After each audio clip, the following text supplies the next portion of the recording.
going on, guys? How you guys doing? This is the Club of the Man 1993, and I am back after, of course, a week off with a couple uploads happening throughout the week for some video game stuff. But I am back after a nice, fun business trip I had to Las Vegas, and I have returned. And, of course, the first things I'm going to take care of with me being back, it is Sunday of the week of the Royal Rumble. So what does that mean? Every year, starting when I did a retro recap and review series for the Royal Rumble matches, we are now going to pick them back up and review and recap last year's matches, as I did watch both the men's and women's Royal Rumble matches from last year. And again, I'm going to recap the whole thing again. We're going to talk about it, give it a grade, how I felt it went even after watching it 1 year later, and just came out the week with some fun for sure. So let's get into this episode, which is episode 41 of this recap and review series. As again, we were talking about the men's Royal Rumble from last year, as that one actually kicked off the show. This one took place, of course, January 28th, 2023. The official day I actually moved into my house also. And it took place at the Alamodome in San Antonio, Texas. And the stipulation, of course, is number one contendership at Wrestlemania. Of course, the winner will fight Roman Reigns for the Undisputed Championship at Wrestlemania 39. My overall thoughts on this Rumble. I thought it was indeed a fun Rumble. Even watching it again, I still think it was fun. I just feel like some things could have been done a little bit better. A few little nitpicks I'm going to have in this match, for sure. There wasn't really too many surprises. If I double check here again, I actually do not think anyone from NXT was in this match. I know we did have a legend surprise us in this match. But other than that, that's really it. Everybody else who was in this match was pretty much already on the roster at some point. You basically knew almost who all was in this match. We had some storytelling, though. Some stuff didn't quite live up as I thought it would afterwards. But yeah, I still think it was still a fun match to watch, for sure. And we'll talk about it. Go through there. Of course, at the end, we will share who had the most eliminations, who also had the longest time in the match as well. And we'll go from there. So the match started off with Gunther and Sheamus, numbers 1 and 2. Gunther, of course, was the Intercontinental Champion. And him and Sheamus had a couple very great legendary matches in the fall of 2022, especially their match at Clash at the Castle, which was definitely a classic. So they started off the match at numbers 1 and 2. Number 3 was The Miz, who tried playing some heel tactics outside the ring, taking his time to get in the ring until Sheamus had chased him into the match, and Miz got destroyed after that, of course. He wasn't in too long, but he didn't get eliminated yet. Number 4 was Kofi Kingston. Poor Kofi Kingston. We'll talk about Kofi in a little bit. Number 5 was Johnny Gargano in his second Royal Rumble match. His first was in 2019 when he was still with NXT and was the NXT North American Champion. It was a nice surprise there, but of course this was not a surprise. We also had... We then had Sheamus. Well, Johnny Gargano had Sheamus. Johnny had Miz lined up on the ropes, and then he handed him off to Sheamus for Sheamus to do the 10 beats of the Bound Room, but he ended up doing 25 instead on the Miz. And Johnny and Sheamus each kind of got their little shots in on the Miz, and Sheamus would then eliminate the Miz off the apron with a brogue kick. So he was eliminated.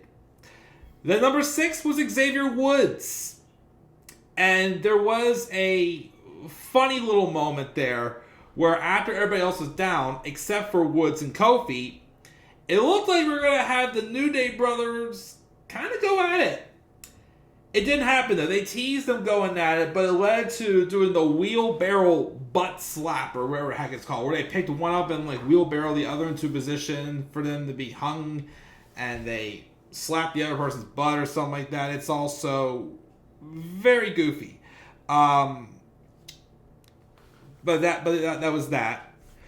Number 7 was Karrion Kross, who had a very nice exchange, actually, with Gunther. Wouldn't mind seeing them have a match sometime. They actually worked very well together. Number 8 was Chad Gable. Thank you! He came out number 8.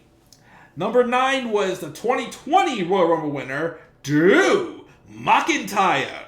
Which, most of the match after that, Sheamus and McIntyre, even though they were both baby faces, were kind of like the dominating duo. Like, there's always that one, like, little group that seemingly dominates the Rumble match. And last year, it seemed to have been McIntyre and Sheamus. But they had their bouts. McIntyre did eliminate Karrion Kross, who he had just gotten done feuding with at the time. Number 10 was Santos Escobar of Legado del Fantasma. This was before the LWO days. Number 11 was Angelo Dawkins. But then Gunther would then eliminate Xavier Woods. And then Kofi got blasted off the apron. And unfortunately, for the second year in a row, Kofi botched his save spot. He was supposed to land on a chair, I guess, or something. But instead, when he landed on the chair, he kind of like tumbled with the chair. And he had hit the ground, unfortunately. So, unfortunately, for the second year in a row, Kofi botched his save spot. Again. Year before, though, was worse. Because he literally just got into the match. And Kevin Owens pushed him off the ropes. And he was supposed to, like, hug the barricade. But his feet got way too far below. So that sucks. I don't know if Kofi's going to be doing another spot again like that, unfortunately, after those happening. Number 12 was the Beast Incarnate, Brock Lesnar. He came out and he would then eliminate 3 people, which would be Santos Escobar, Angelo Dawkins, and Chad Gable. He would then also have a brief exchange also with Gunther as well. That is a dream match for sure with Brock Lesnar and Gunther. I would still say also, I still wouldn't mind seeing Brock Lesnar take on Sheamus. That's still another match, because he was still in the match this time. That's another match I've always wanted to see. I honestly thought we were going to get it at the 2016 Royal Rumble. Whenever Sheamus was world champion, then they dropped the Roman Reigns after TLC. I thought they were going to do it then. They could still possibly do the match at some point. I like to see it. I think it's a very underrated dream match for sure. That would be both for both men in the match for sure. So I will say that for sure. That exchange. But then you knew, well, back last year, you knew who was going to be coming out at number 13. Because number 13 was the person that Bobby Lashley is currently feuding with.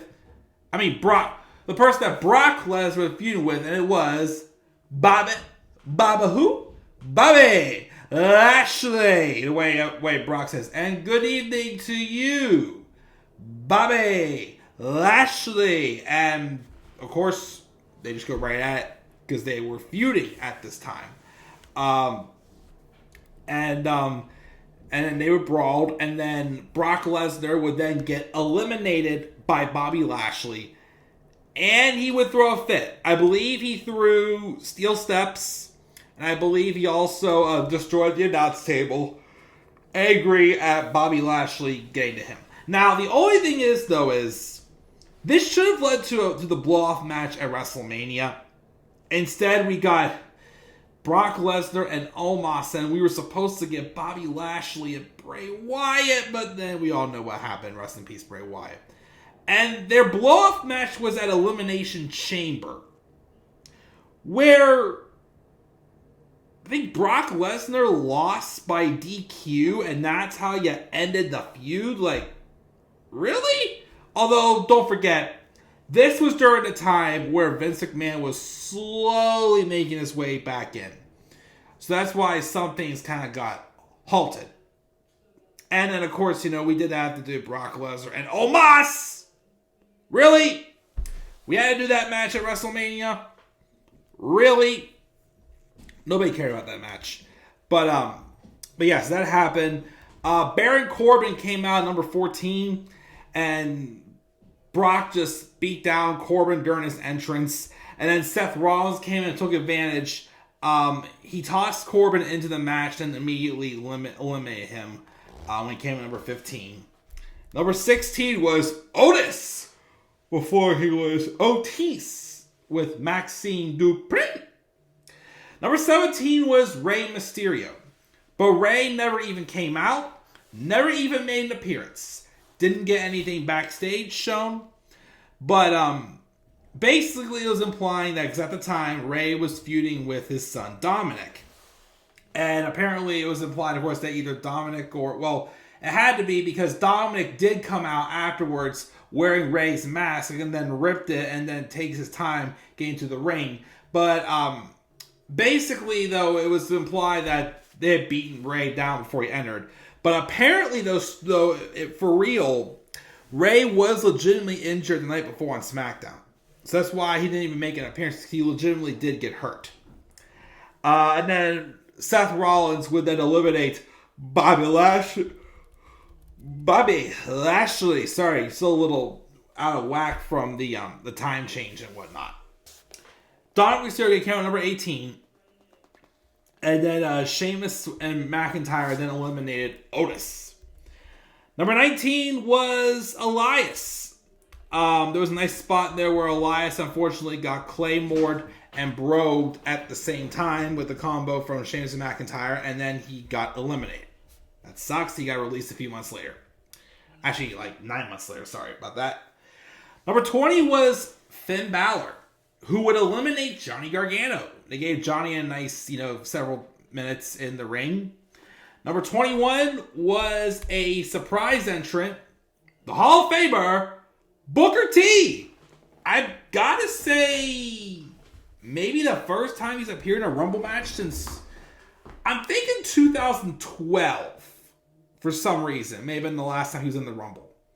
But he came out, he looked decent for his age, did a spinaroonie, and then Gunther got him out. It was very brief, but just a nice little nostalgia act right there from Booker T. Number 22 was Damian Priest. So all three male members of the Judgment Day were in there. And number 22. Number 23 was Montez Ford. He didn't last long, unfortunately, and got eliminated by Damian Priest. But credit where credit is due. A month later, Montez Ford had probably his best singles showing in that United States Championship Elimination Chamber match. Remember that? That was such a fun match last year. But again, he didn't last long. He got eliminated very quickly. And then number 24 happened. It was Edge. It was, of course, it would be Edge's final Royal Rumble match, as of course he would leave in September and go to AEW. And this is the first time we had seen Edge since Extreme Rules, when he lost to Finn Balor in the I Quit match, and they basically pushed him to say I quit because they were going to take out Beth Phoenix, even though they still do with the Concerto. But he gets out there and he goes at it with Judgment Day. He eliminates Damian Priest, and then he eliminates Finn Balor. He didn't eliminate Dom Dom, though, as he would have a little stare down with Seth Rollins. But off a distraction, though, because they're kind of teasing that they had history, Seth and Edge. But off that distraction, Dominic interrupted and attacked Edge, which then led to Finn Balor from outside the ring, since he was already eliminating Edge from the Rumble. And then, as Austin Theory entered number 25, Edge brawled with the Judgment Day up the stage. And Rhea Ripley even got involved and attacked Edge. Until Beth Phoenix came out and attacked her, getting some retribution. And that would set up to the mixed tag match at Elimination Chamber, which honestly they still should have had Finn and Rhea win that if Edge was going to beat Finn at WrestleMania in the Hell in a Cell match. But neither here or there, it's done, it's over with. And Austin Theory just waited until Judgment Day and Edge got out of the way before he proceeded down to the ring, and he entered the match. Number 26 was Omos. Didn't miss him. Don't miss him at all whatsoever. Number 27 was Braun Strowman, who eliminated Omos, thank God. Number 28 was Ricochet. And then I believe at the same time, Gunther, who was still in there, had eliminated the number 2 Sheamus and the number 9 McIntyre, I think both at the same time. Number 29 was a surprise entrant. I was kind of surprised to see him too, because I thought he had gotten injured in his crown jewel match against Roman Reigns. Number 29 was Logan Paul. Yep, Logan Paul made his first appearance in the Royal Rumble. And again, I was surprised to see him because I thought he had suffered a knee injury when he wrestled Roman. But he somehow got back, and, he looked good. He, of course, had that famous spot in the match where him and Ricochet jumped onto the ropes opposite of each other and then just, collided in midair, which was a crazy, crazy-ass spot. Probably one of my favorite spots this match, for sure, was that there. Of course, they eventually would have a good match at SummerSlam. I keep feeling like in the future there will be a rematch between the two of them, but it's not looking very likely now since Logan Paul technically defending a SmackDown caliber title, but never know, it could change. And number 30 was the return of the American Nightmare, Cody Rhodes. Which, that is one thing I will nitpick about this. It's the fact that we knew for sure Cody was going to be back. He was advertised. He was announced. I don't like that he came out last.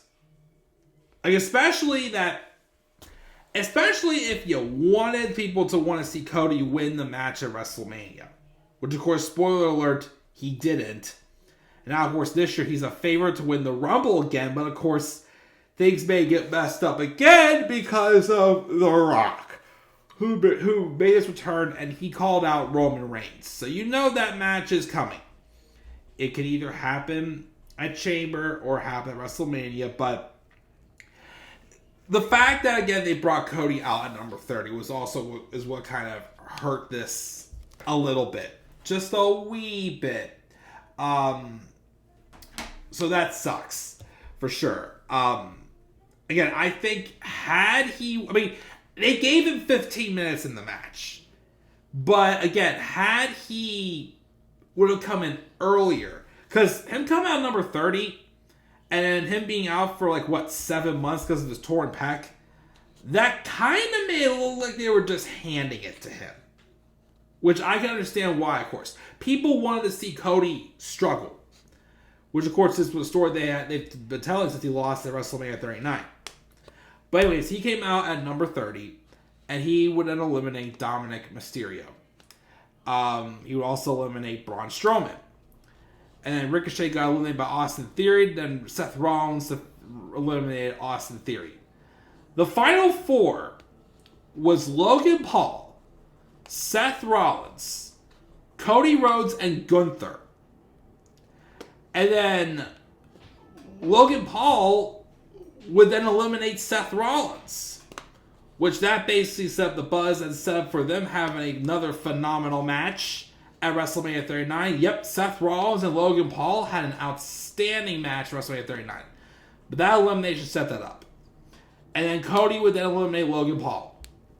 And it came down to number 30, Cody Rhodes, and number 1, Gunther, the Intercontinental Champion. And these two had a very, very lengthy back and forth exchange.